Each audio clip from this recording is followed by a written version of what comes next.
지난해 3월 배우 류준열, 이혜리와 삼각관계, 그리고 환승연의 의혹으로 공분을 산 한소희가 10개월 만에 블로그를 재개했다.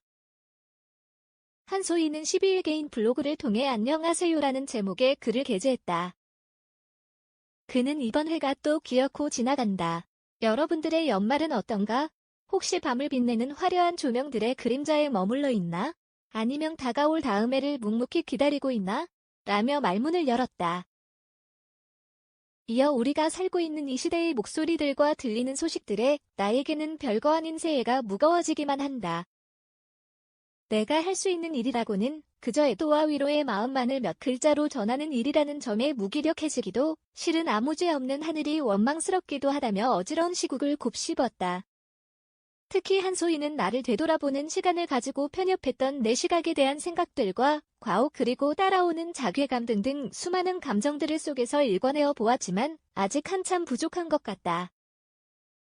이따금씩 내 블로그를 보러 와주는 분들이 있었는데 이러한 변명 아닌 변명들만 늘어놓고 있자니 내 자신이 보잘것없어 보이기도 한다고 자신을 돌아봤다. 그는 이건 나만의 고찰이며 감정 전가가 목적이 아닌 글이기에 이렇게 주절주절 써본다. 확실히 20대와 30대는 용기의 정도가 좀 다른가 보다고 덧붙였다.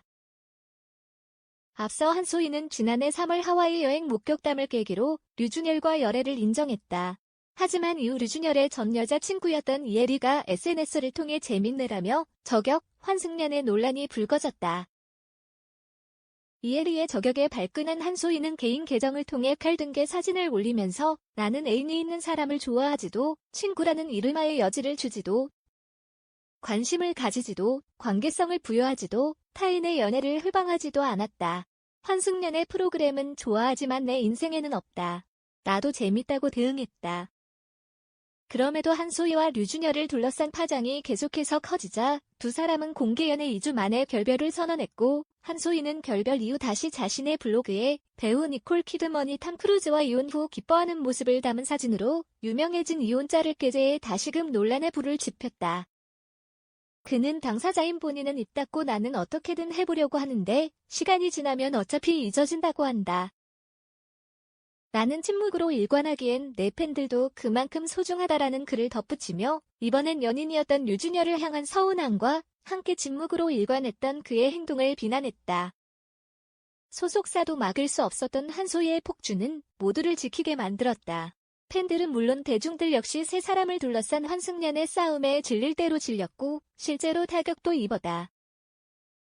한소희와 류준열은 함께 출연을 논의 중이었던 한재림 감독의 차기작 현옥에 동시에 하차했고 더불어 폭주를 이어가던 한소희는 연예계 금쪽이로 등극하며 광고계 손절을 당하기도 했다. 당시 한소희는 모델로 활동했던 주류, 금융, 중고차 매매 플랫폼 등의 재계약이 불발되기도 했다. 이후에도 한소희를 둘러싼 논란은 계속됐다. 이혜리의 계정에 꾸준히 악플을 쓰는 악플러, 계정의 소유자라는 의혹이 불거지기도 했고 모친이 불법 도박장을 운영한 사실이 드러나기도 했다. 더불어 프로필상 1994년생으로 게재된 나이가 실제로는 1993년생임이 알려지면서 나이 논란에 휘말리기도 했다. 최근에는 가수 지드래곤과 같은 장소에서 사진을 찍으며 열애설이 불거지기도 했다. 여는 호라살과로 이하 한소희 블로그글 전문닫는 호라살과로. 이번 해가 또 기어코 지나가네요. 저는 이번에 갑자기 화분을 6개를 샀습니다. 이유는 모르겠습니다. 아마도 집에 생명들을 들이면 조금은 같이 푸르게 피어나지 않을까 해서 말입니다. 여러분들의 연말은 어떠신가요? 혹시 밤을 빛내는 화려한 조명들의 그림자에 머물러 계신가요? 아니면 다가올 다음 해를 묵묵히 기다리고 계신가요? 우리가 살고 있는 이 시대의 목소리들과 들리는 소식들에 저에게는 별거 아닌 새해가 무거워지기만 합니다. 그에 제가 할 수 있는 일이라고는 그저 애도와 위로의 마음만을 몇 글자로 전하는 일이라는 점에 무기력해지기도, 실은 아무 죄 없는 하늘이 원망스럽기도 합니다.